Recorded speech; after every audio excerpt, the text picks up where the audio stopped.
this entire path is about me becoming at ease with being at ease, like normalizing easefulness, you know, and then normalizing pleasure in what's available right now, like pleasure in the body as a norm, not like pleasure seeking, like go out there and get you a hit of dopamine kind of pleasure, but just like pleasure and ease as a consistent way of experiencing the body and experiencing the world.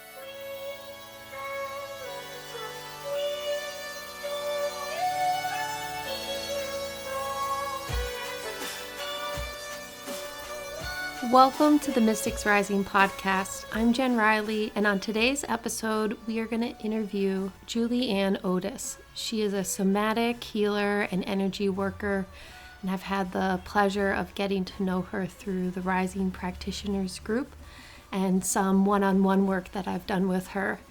And Julianne has a really beautiful practice that definitely touches on a lot of shamanistic techniques of journeying into the subconscious, and I've had a really beautiful transformational experience where when I was in a lot of like really transformational spaces and a lot of stuff shifting in my world, it was really helpful to dive into different parts of my body where I was noticing energy kind of culminating and really feel into what is transpiring and really unlock different parts of my energy and different spaces of my being. And I highly recommend working with her. One of the things that I love about Julianne, and this is something that I am really seeing across the field right now with a lot of healers, is that they're really coming into their gifts and really cultivating these practices of healing through their own and healing and spiritual awakening. And a lot of what's coming through in their own healing really touches on universal principles that we find in shamanism and other ancient wisdom and healing techniques. So you can really enjoy this episode with Julianne where we talk about her spiritual awakening. We talk about the ups and downs and the challenges and a lot of how that has informed her work with her own body and how she's working with others. So enjoy this episode, and if you want to get in touch with Julianne, there'll be some information, contact information, and links to her website in the notes. And enjoy the show.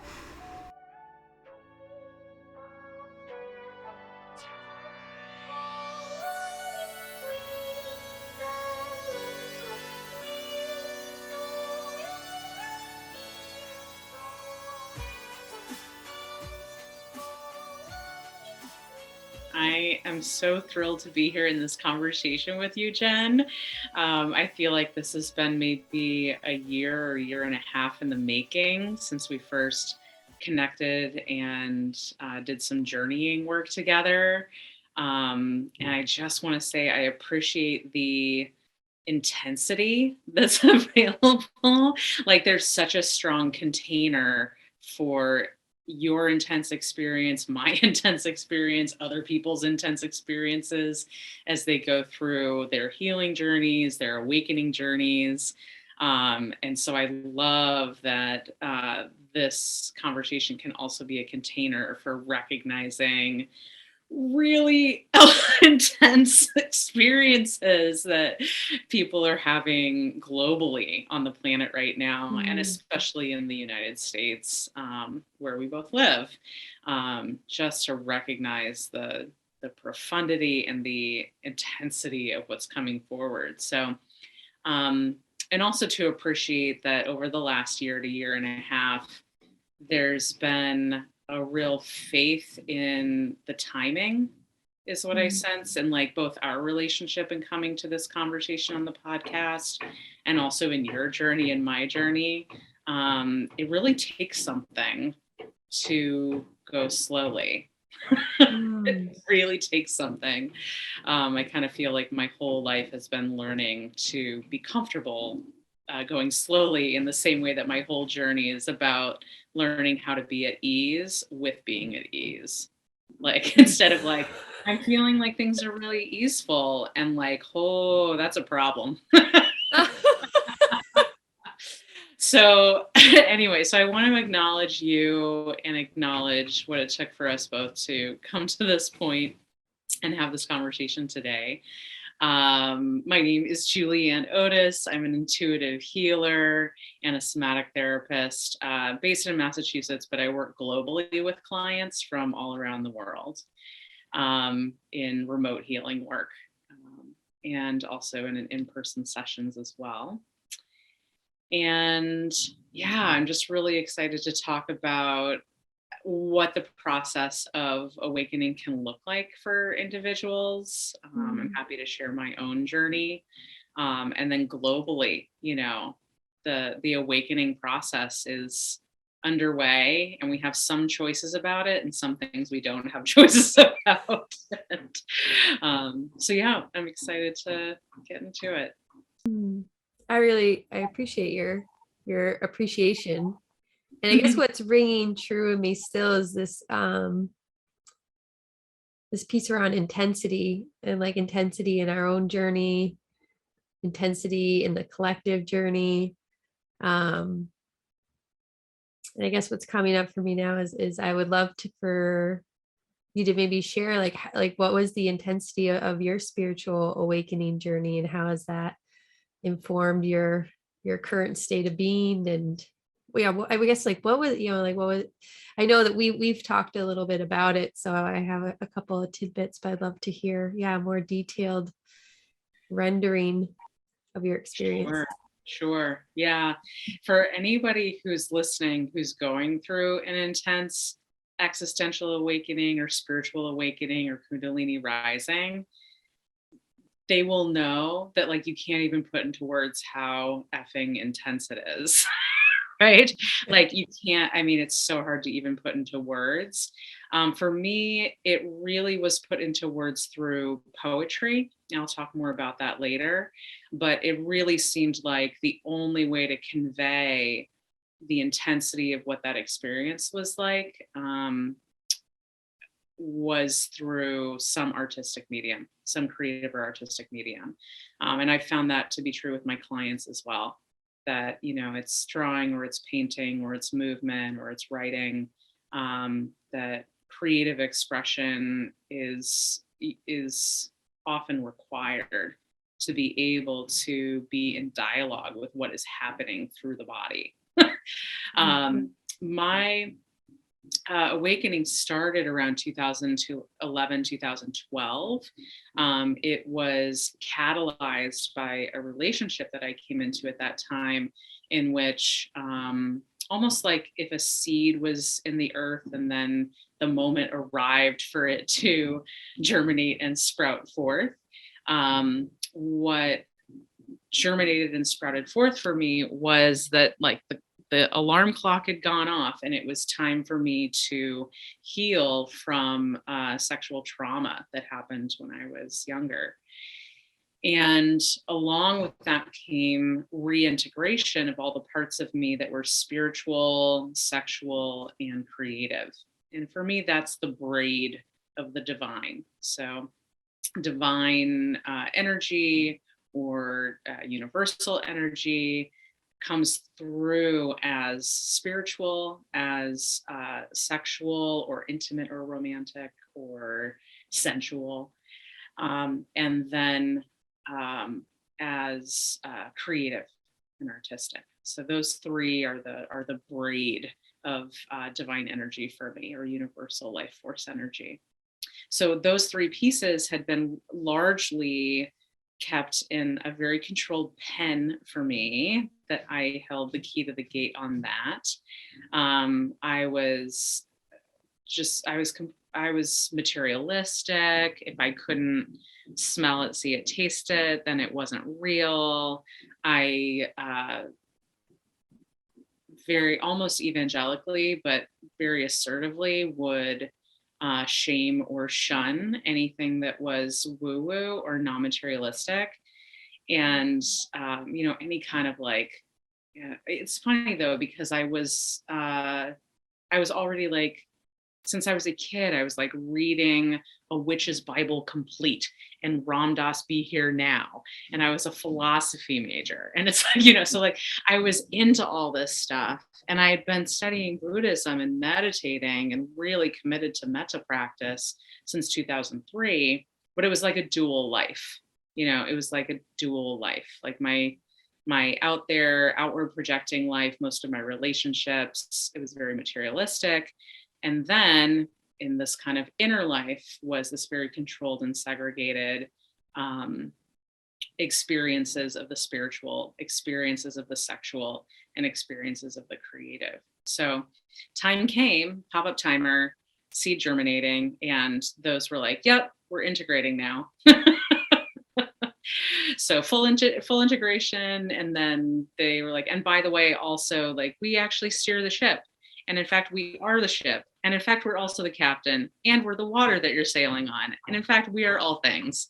And then retroactively, right? And then retroactively, your experiences, through materialism was actually even part and parcel of what we are.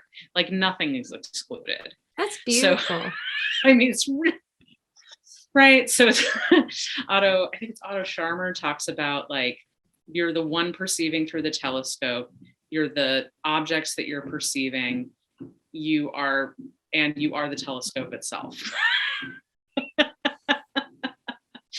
So I will say from that time of 2011, 2012 up till now has been a very intense journey that got easier and easier and easier, but was real hard for a long time.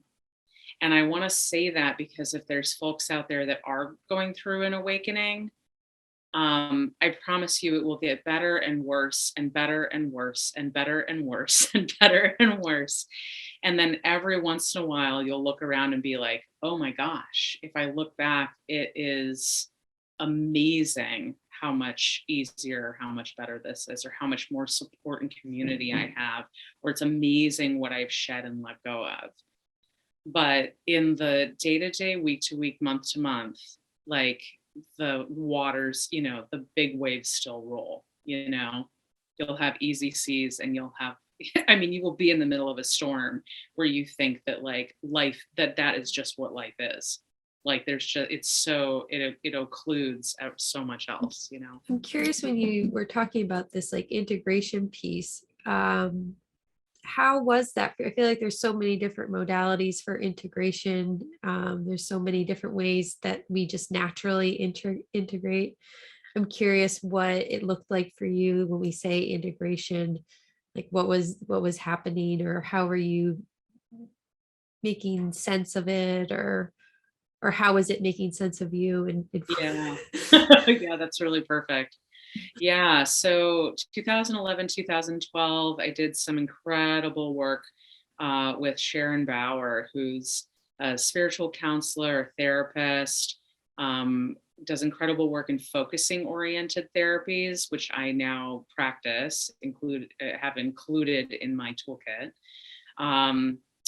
and works with women's wisdom. Just an incredible woman, incredible guide. And I worked with her for about 5 years. And I really think if I hadn't had her, I might have died. Or at the very least, I would have ended up in treatment somewhere. And in treatment that would not have served me, would not have truly served me.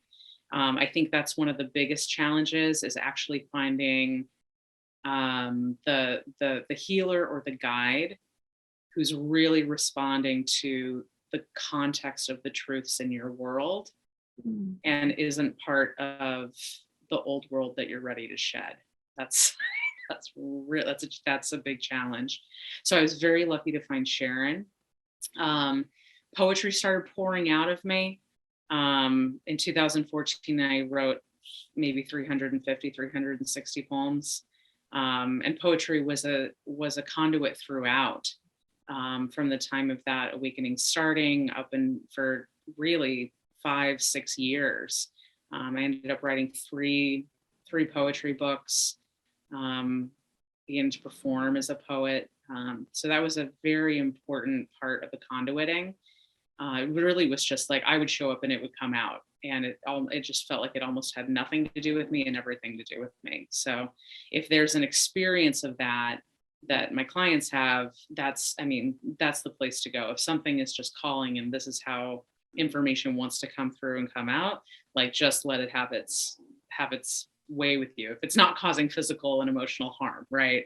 If it's not like tripling down on suffering, Um, so at the end of 2013, I quit my W-2 job. I had worked in not-for-profit management for most of my adult career. And I traveled all over and I studied anything I could get my hands on that was to the body, through the body, or from the body.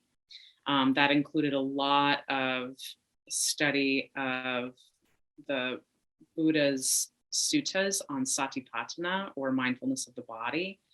It included studying in Bali, Indonesia, and learning a lot from my direct experience there with healers and with my colleagues.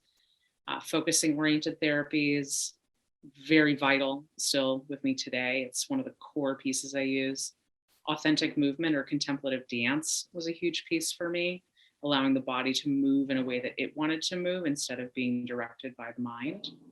And then Jin Shin Jyutsu is another really integral part of my both my healing and now my practice. Jin Shin Jyutsu is a Japanese healing art that's very similar to other East Asian healing arts that works with particular points in the body. So we call them safety energy locks in Jin Shin Jyutsu. So obviously there's, dozens of practices that I use, but those would be the main ones that were integral to my process, my healing, my getting through the intensity, and of course meditation. Sometimes I even forget to mention it because it's so foundational, but it's like brushing your teeth. It's like brushing your teeth. It's not about how much you're doing, it's that you're doing it consistently. So that also, meditation really saved my life. Having that 8 years under my belt with meditation before the awakening happened gave me something to start with. So, yeah. Yeah, I love that. It's like brushing your teeth. I so resonate with that. And I'm so fascinated by this like art connected to different energy areas. You want to maybe share a little more about that? That feels really unique. I haven't heard anything like that before. Did you say like with the Jin Shin Jyutsu, the energy? Yeah, the Jin Shin Jyutsu. So. Yeah, I know it's. I got that one. I tell my mom. I tell all my clients, let's just call it JSJ. Let's just call it JSJ. So with JSJ, it's a healing art that works with safety energy locks in the body. Anyone can do it. I love teaching people how to do self-care practices with it. You're literally just putting your hands on two different points on your body. And then as a practitioner, there's different flows that I use to go through the body. But you're really just feeling in for the pulses and connecting them. If we have time, I'd be happy to do a quick one with you, but that might take a long, it'll lead us into a longer journey than we have time for today. But if we want to do a whole separate thing, that's like, but it's wonderful. We call it jumper cabling sometimes, where it's like these points in the body are all connected. And sometimes they just need a little jumper cabling to reconnect with each other, or they just need to kind of unblock to be able to reconnect with each other. So being able to do hands-on work, both with JSJ and also just having my hands on a person's body, can really invite in an even deeper trip, an even deeper conversation that's happening within the body, in a creative dialogue with the body. Yeah. I love too, like when you're sharing like all these different modalities and practices, seems like feeling into the body and working through the body has become really pivotal in your work. I'm curious, how did you become awakened to the importance, and was there like a separation before? Yeah, for sure. Yeah, I mean, it goes part and parcel with what I said about the sexual, spiritual, and artistic all being segregated and very much on a leash and Mm. controlled. So that was my relationship with my body and my, intuition, spiritual knowing. All of that was very tightly regulated by my mind because those were scary places. That had gone through trauma. Um, so it really was that shift of that awakening, again, catalyzed by a relationship that I was in. That all of that it was like, we shall be denied no longer. Like, Mm. like the integration just happened. Like I didn't get to choose. Again, there are things that we don't get to choose on this path of awakening and healing and coming into our superpowers. And there are things that we do get to choose. And I did not get to choose the timing. I did not get to choose the timing of it. Okay. And so integration happened. And then I had some choices about how I was going to work with that. And at first, it was just coping and getting support in any way that I could. And then eventually, it became one of my awesome analytical strengths, which is I love research. I love researching. Mhm. And so 2014 was that journey of any practices I can get my hands on that are from the body, through the body, or to the body, because apparently that's what's happening. Yeah. Apparently, all this is happening in my body. So, like, now I need to know, like, as many practices, teachers, modalities, like, just like, show me what's going on here. Yeah. You know, so employing that research muscle of like, okay, well, I guess this is happening, so I better go figure out what the f this is. I guess curious. So, what the F is it for you now? I know that it seems like this has really informed the work that you're doing today. And I'd love to hear, yeah, how did all these modalities kind of coalesce, and what is this practice of healing that you're bringing forth? And maybe even like, when did that switch happen of like, I'm healing, I'm fucked up, I'm coping, I'm seeking, I'm researching, to like, oh, like this is maybe like deep wisdom and experience, and there are ways that I can now, they say, the medicines and the pain, right? That's a great way to put that. Yeah, I was telling a client the other day that the path for me was like kicking and screaming, like just railing against not being able to control what it was. Like like, so when I left the W-2 gig, I went into development consulting just to support myself. And that's what I had been doing, was a lot of fundraising, board work. So I did development consulting. And then I found that I was like clearly coaching and doing work with the individuals who were leading these organizations. Like, clearly this is executive coaching. And then it was like, yeah, this is executive coaching, but also we're clearly doing like something deeper here. There's some healing that's happening. We're tapping into the body and how the body feels. And there's meditation practices that are happening while I'm doing this coaching. And then it was clear that it was like, oh, I can't pretend I'm doing development consulting anymore. Oh, I can't pretend I'm doing executive coaching anymore. Oh, I can't pretend, I can't pretend, I can't pretend. So that is a big, it's a pain point and a perfect indicator.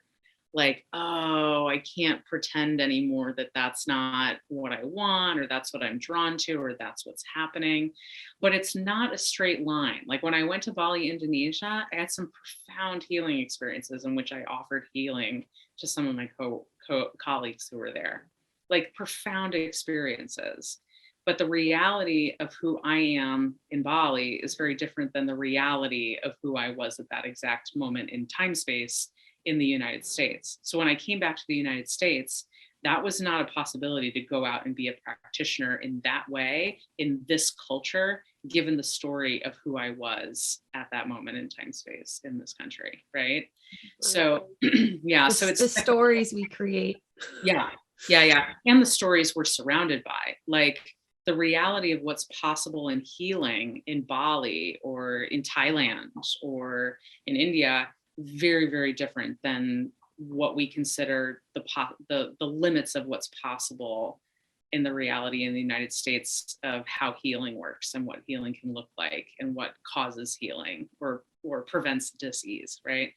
So I came back to a different reality, and that it's just not, the current's real strong when you have a co-created reality that's going on in a particular place, like even if that's within a family structure. Like if your family has, it's not verbalized, right? But how the world works, right? The story of how the world works is very strong in relationship, in community, in, geographic, bigger communities, in nations, like just things that we know, like this is what's true, right? It takes some time for those truths to shift and change. And most people who are going through, again, an existential or spiritual awakening, it's painful to be like, oh, this is so against the current. This is so not what I'm getting told by everything around me. Yeah. So to answer your original question about like, how did the healing practice form and what am I doing now? It just was this erosion. I can't pretend anymore that I'm not, right? And just a wild, like, I can't even tell you about how many detours and alleys and, walking backwards and like not going, seemingly not going forward.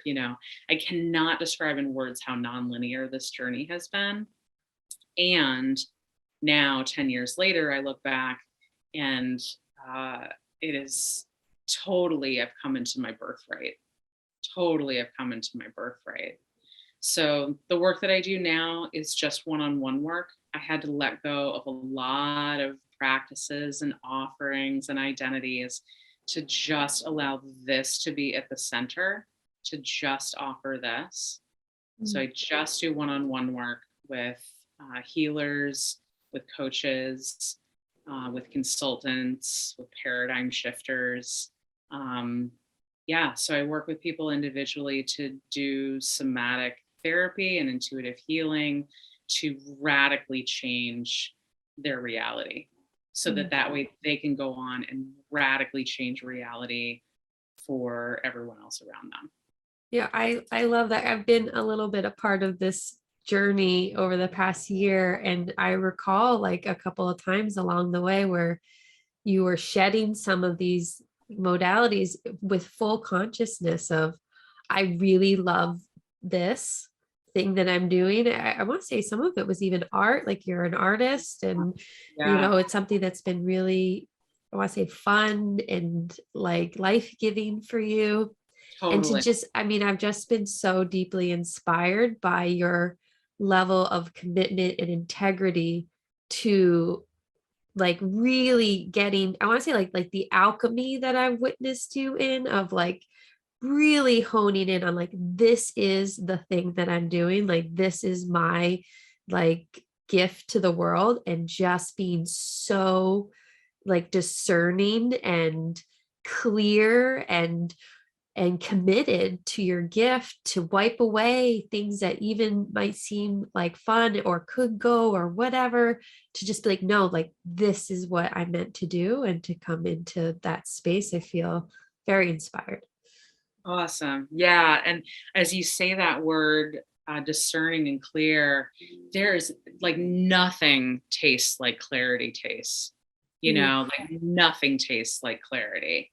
We can't have it all the time, but but when it's there, like there's nothing that tastes as good as clarity for me. And I think the completing of the pieces I was doing that I'm no longer doing, the completion of those happened in such a space of wholeness and gratitude and just like loving completion, in the same way that you love when you've finished cleaning a room. Like the room is completely clean or your laundry is completely done. And just, oh my God, the feeling of completion around that feels so good and self-supportive and also supportive of others.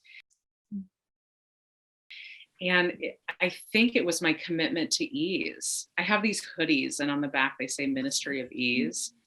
And I don't know if that turned up in 2013 or 14 or 2015, but somewhere along the way, I recognized this entire path is about me becoming at ease with being at ease, like normalizing easefulness, you know, and then normalizing pleasure in what's available right now, like pleasure in the body as a norm, not like pleasure seeking, like go out there and get you a hit of dopamine kind of pleasure, but just like pleasure and ease as a consistent way of experiencing the body and experiencing the world. Like being at ease with that, holy shit.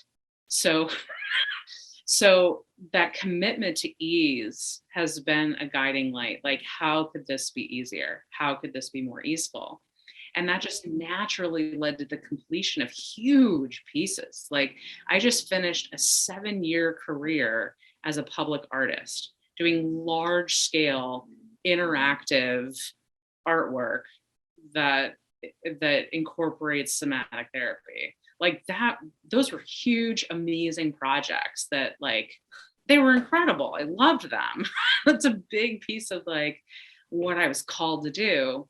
And I I really intuited and felt that um, the ecosystems in the art world and the ecosystems of those industries are now going through shifts that I'm not supposed to directly be a part of anymore. That I needed to like step out of those ecosystems, and other people are doing the work and transforming those ecosystems.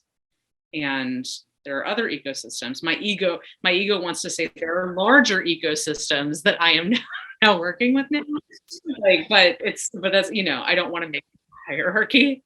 I don't want to make this a hierarchy, but it really clarified for me that I want to be in the communities that I called forth to come to me over the course of years that arrived in the last 2 years for me. I want to be in dialogue with everyone in those communities, and I want to do the one-on-one work that continues to spread this benevolent virus of ease. I love this so much. It speaks to this metaphor that I've been coming more and more closely intertwined with metaphors and ways of being around like trees in the forest, and these like natural metaphors and cycles of life. And I just feel like it's so important. I feel like we so want to cling to the identity of ourselves and the ego and this pride of we can be so many things, but do we need to be all these things? And they've all served us to grow, to be at a place to let them go. And so I've been really thinking about like how these expressions of our being are like the leaves that we form each season, and that each season they need to be released, and that they are like nourishing the earth below us to like come into a new season. But that is like a cyclical thing that is like constantly happening. And how can we like honor that that's a part of the cycle, and to have ease in that space to allow those leaves to fall? I feel like so many of us are like, it's, like late November, early December, we're like, no, I need my leaves. Like, don't let them fall. And it's like, what's showing up for me out of what you're sharing is two things. One is the naturalness of clinging, or the conditionedness, like how obvious it is that we're conditioned to cling, and kind of letting ourselves off the hook for clinging. So my favorite phrase of compassion is, of course. Like, of course we're clinging. Like, of course we don't want to let go of a past identity. Of course it's happening whether we like it or not. Of course we want, just like the of course, especially when it's, of course I feel this way. Anytime I say that, or a client says that to themselves, like, of course I feel this way, instantly it answers the question of like, why do I feel this way? Why can't I be a different way? Why can't I just feel like zen and like a Kobe beef cow? And why can't I just be some like totally at peace being? And why can't I just be like a tree that's like naturally shedding its leaves?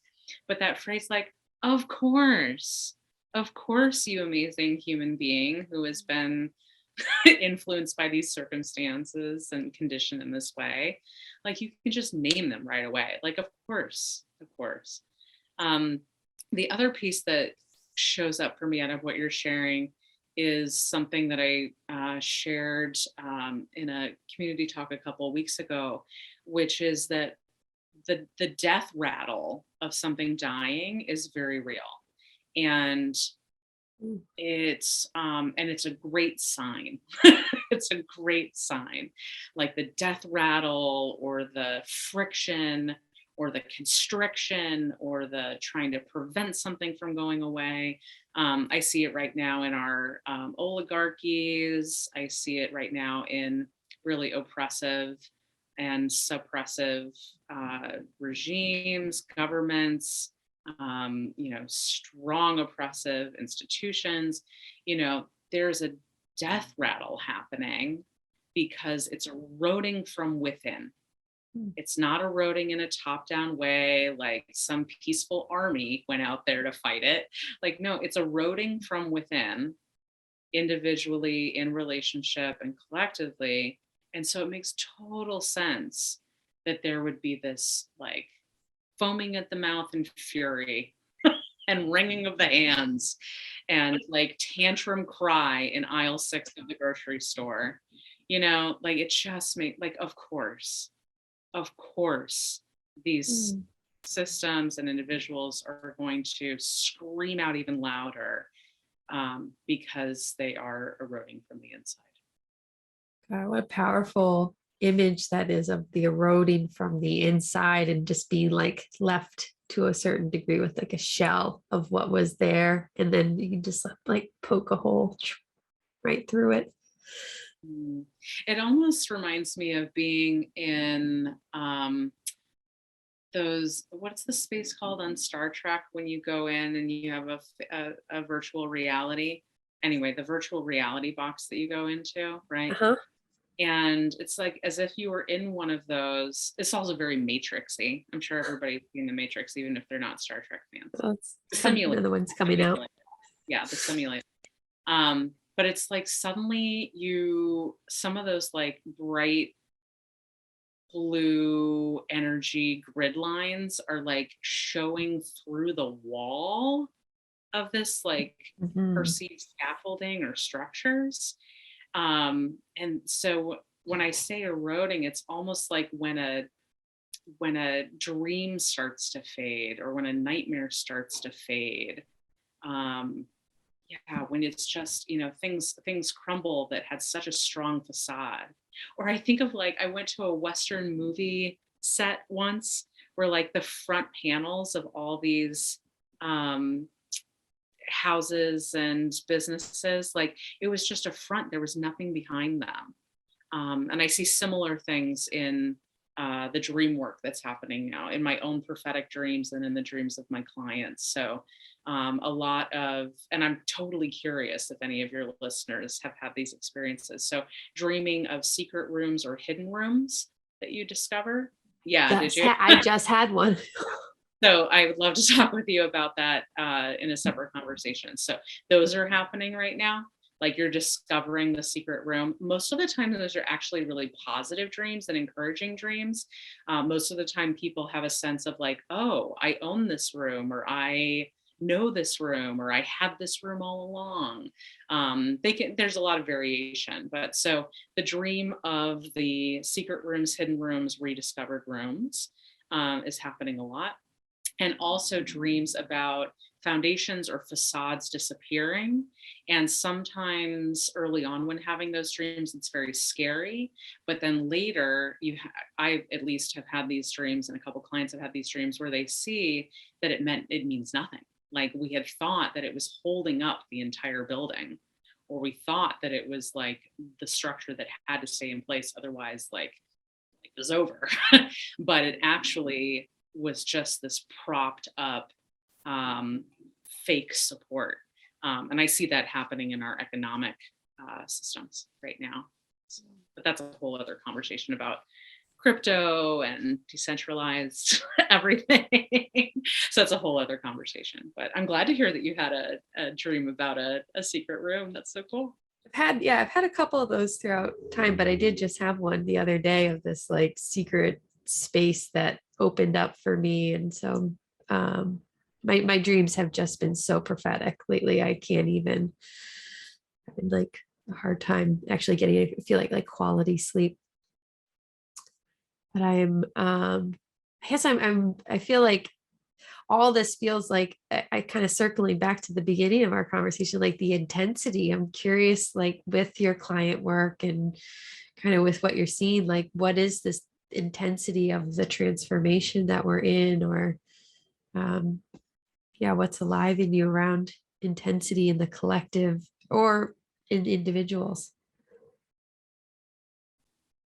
Yeah. Boy, it's like I'm calling all healers, man. I'm calling all healers, all coaches, all paradigm shifters. Like, we need you now. We need you now. The intensity that we are experiencing on this planet, and for me, I'm hugely invested in what's going on in the United States, especially. But the intensity that we're all experiencing needs support. It needs your support. And obviously, it goes both ways, right? Like, there's no, not going to work if somebody still thinks that they're Atlas and holding up the world.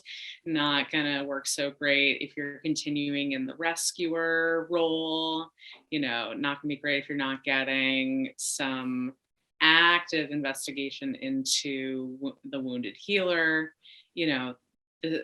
I wouldn't go to a doctor who doesn't go to doctors. So, Right. So when I say calling all healers, first and foremost, I mean, like, we need you to robustly and rigorously commit to ease within yourself, commit to a path that allows you to feel easier, to feel more love within yourself, to really just like rigorously let yourself off the hook, let yourself rest, just like with real commitment and rigor, surrounding yourself with the community you need to normalize that, working one-on-one with a mentor or a healer or a guide that's a fit for you for right now, for like this moment right now, they're the fit, right?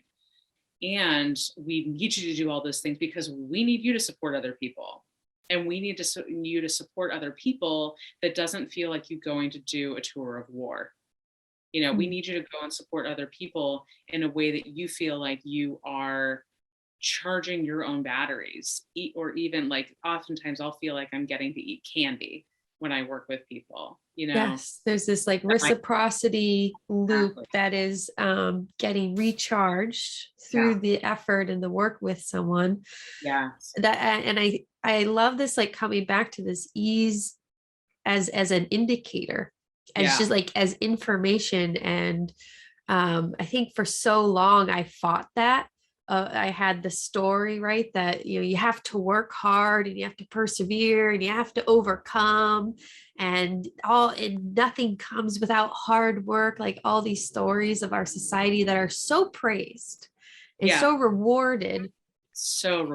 It takes so much awareness also and presence to really come home to. And like it was both dismantling the stories of society and my family systems for sure, and building awareness of what's actually present in my body in the moment, because I have been so like run by my brain of needing to think and plan and do and to just let all that go and say, it's almost feels like a camera aperture in me of like, is it constricting? Is it opening? Is it constricting? Is it opening? Is it easeful and opening, or is it, and to just, if I can quiet and come home and listen and let that be just a data point in my day of how I'm informing myself. Yeah, there's just been so much more ease in Yeah. finding alignment. The body don't lie. And I don't lie. and it's great. Every client I work with finds their own little litmus test. So for you, it's, does this feel constrictive or does this feel open and boundless? A lot of possibility, ease, flow. For other people, it might be, does this feel nebulous and wonky and too expansive, or does this feel focused and centered and clear and sharp, right? So everyone has their own litmus test of if something feels true, if it feels easeful, if it feels like service without sacrifice. That's one of the big conflations that we work with, is service and sacrifice are actually two separate things. Sometimes they happen at the same time, but the most impactful service does not need to happen in a context of sacrifice. Love that. So this, and what you're speaking also is right at the base of the writings I've done on the laws of ease. So I've written the 10 laws of ease. You can find them on my website, julianneotis.com/laws of ease. And that service is not sacrifice. It's certainly one of them. But number one with a bullet is the only path to ease is ease. Wow. Like, you cannot combat stress. That is just another story of war, my friend. That is just another story of war. We'll definitely have to share links to these 10 laws of ease in the notes. I'd love that. How would you recommend someone who maybe has been in the process of dismantling these stories and coming home, like how could they start to develop their own litmus test? Yeah, I mean, really anybody that works with the body is a great guide or a great partner to seek out. You'll know who's a fit for you. It's not like you find the modality and that's the fit. It's that you like kind of find the person you want to either partner with or have as a guide or a healer for a time. It's like, I might like yoga, but there are particular yoga teachers that are a fit for me. And there are many yoga teachers that are not a fit for me, right? Yes. So I find that most of the people who come to work with me are not in need of, get great value from humor. That's who ends up working with me. I think that there's a lot of people who are doing incredible spiritual work on themselves that maybe in a space where they need to do some deep trauma work, they need to bring some real deep, solemn reverence to some past experience. And that's just not me. I mean, I've got the reverences there. The grieving is there often. There's grieving in an eroding process. But the humor, or even that sense of just like, of course, do you know what I mean? Yeah. Like the of course phrase with compassion is very different than the like, my heart bleeds out of compassion for this person or this community or this issue or this nation. For me, it's more attack of like, of course that's that way. Have you seen what we inherited? This brings up a great point. When are people who's coming to you? When are they coming to you? Like, kind of what part of their journey do people usually want to work with you? And, what would a session, in your current practice, because I know it's always evolving, what would that look like for someone? Sure. Yeah. So I work with people in a broad range of where they are in relationship with their bodies. So I have a client who just started out being able to feel their heartbeat with their hand for the first time. Like, that's right. Doesn't that make you like, holy cow? So if you're somebody who can even just feel into your body and feel what your gut is telling you or your heart is telling you, or you can feel like what's going on in those lats and those shoulders right now, that's like maybe something's telling you something, like that's not the most closed off I've ever seen, or the most estranged from the Mm. body that I've ever seen. The most estranged is really just this, starting with the hand on the heart and being able to feel your own pulse, you know? It's funny, I used to teach voice lessons, and some people that I worked with were actually tone deaf. And how they knew that they were in tune was that they couldn't hear themselves anymore, and they could feel the vibration in the piano, but they lost the hearing themselves. It was like they were hearing just the piano because their voice was singing the same note. So I've worked with people at that end of the spectrum. And then at the other end of the spectrum are people who just like are natural improvisational singers. Like that's the far other end of the spectrum, right? Are people that are already in their body, already in dialogue. They're like they may be doing dream work. They may have been meditating for eons and eons, and, and everything in between. And I think most people that I work with, if you think about the bell curve, so most people that I work with in that concentrated center are people who have an inkling that they're probably naturally empathic, probably naturally intuitive, highly sensitive people, people who may have had, either currently have, used to have, or have in their family some addiction, oftentimes a spiritual path, a spiritual quest goes down an alley or like just a wrong road. Addiction is just a spiritual quest gone down the wrong road. That's all that is. Like, so, Okay. but folks that kind of have like, you know, an inkling that there's probably a strong sensual and emotional and feeling life that's happening in their body, they may or may not be in touch with it or feel comfortable with it, or need to just find a way to navigate it and be with the intensity of what that is. And I will tell you what's on the other side of that is like, you are a superhero. These are your superhero powers. And we fucking need you right now. So I'm really glad you showed up to do this work, because like we really are happy, to have you at the X-Men school.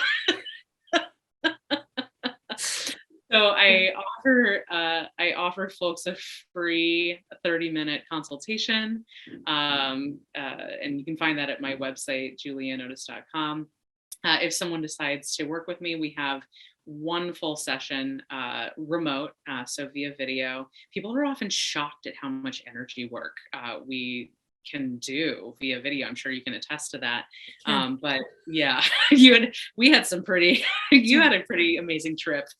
Yeah, I just want to speak to in my experience of working with you, it was so valuable to have I had some really big shifts in my life, and having this like intuitively guided, I felt like the way you were able to work with me was able to like unlock different energy channels while kind of like delving into the subconscious through shamanic journeying, and just really it helped to unlock places that were maybe a little stuck in this transition and like let go, and just really integrate these pieces of myself that were kind of coming online in such a fluid and easeful way. So glad to hear that. I'm so glad to hear that.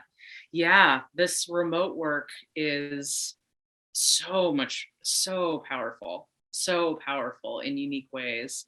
So yeah, after I do a full session with someone, they then have the option, if we both feel it's a fit, then we'll do 4 to 6 months worth of work together, meaning once a week or every other week. I do offer in-person sessions, but right now I have a wait list for that. Hopefully in February or March, I'll have some openings for that. And I do ask that people do at least 3 remote sessions with me before coming and doing in-person work, because in-person work, as I'm sure you can imagine, having done remote work with me, that in-person sessions, you want to take even more time to go on the trip and also to allocate integration time afterwards. So having that toolkit already in place of how you do your own integration on your own, and how you, whether your daily practices or weekly practices are rest practices, creative practices, or other meditative or spiritual practices, we really want to have some of those practices in place so that way you don't come to an in-person session in the way that we used to come to other healers and gurus to be like saved or healed, and then I leave and I'm all better. Like, that's not how that works. No. We're going to do powerful, profound work together. And like what shows up out of that is yours to then go integrate and work with. And my job is to midwife you in the journey and also be your support and guide in you setting up your own tools and practices that eventually you'll then carry out there with your own superpowers to the rest of the world. So that's kind of the trajectory or the growth that I see happen in clients. Oh, I love that. I love that so much. Well, I guess I think we're wrapping up on time here today, but I'm curious if there's anything else maybe that's alive in you that you feel like sharing, or maybe just to check internally quickly. Yeah. So I'll take a beat and just sense in to the body. Just feeling really strong solar plexus purpose energy going on. Really strong heart energy going on. Yeah, I think I do want to share one last thing about just where I am in my journey, because we kind of started with like this whole last 10 years. Where I'm at in my journey right now is really looking at the ethics of healing practices. Like, for me personally, like, what's ethical? What's an integrity? What are my guiding? Who are my colleagues who help me discern my ethics and my integrity in my work? Especially when doing shamanic practices, ethics and integrity about how I call what I do, how I name myself in what I do, ethics and integrity around how I work with different people coming from different backgrounds and different identities. And also, in recognition that the ego never goes away, where is the ego showing up now? Like, having that be a monthly check-in that's like, okay, truth, ego never goes away because I'm a human being. And so, like, where is it hilariously showing up right now? I love that. Especially as I have more and more of these conversations where I'm able to share my work and like share my own superpowers, right? So like, okay, so where, just that's cool. Where's ego showing up right now? Yeah. So I kind of felt I wanted to share that piece as we collectively let go of the guru model. Yeah, there's like I guess part of bringing Mystics Rising into the world is like, what is this peer network of not necessarily like a guru, but like how are we coalescing in a peer-to-peer network of healers and all sharing our practices and rising together. I love that. Yeah, that's showing up in many communities.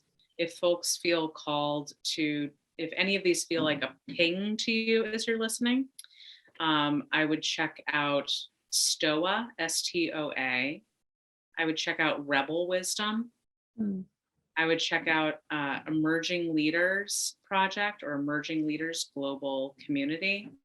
And for specific information about emerging leaders, you can reach out to either Jen or myself and we can connect you if that's a ping for you. And then for folks who identify as more as coaches or consultants that have a holistic bent, Rising Practitioners Circle is a great one. And there's thousands of emergent communities and conversations happening within this global awakening, this intergalactic awakening. So, there's no shortage of communities. It's just what's a ping for you. So, yeah. Yeah. We are the ones we've been looking for. We are the ones we've been looking for. Oh, Jen, this has been so rich. Thank you so, so much. This has been so lovely. Oh, thank you so much. And thank you for your patience along the journey of bringing this into the world. I'm feeling so honored to have your wisdom and guidance, and just being in connection with you is so enlivening. So I'm feeling really honored to share the space with you today. Thank you. Well, I am delighted. I hope that everyone continues to tune into the conversations that you are having, facilitating, giving birth to. I just love what you're doing, and your colleague Forrest, our colleague Forrest. This is a really, really powerful community and conversation that you all are continuing to co-create and garden. So thanks.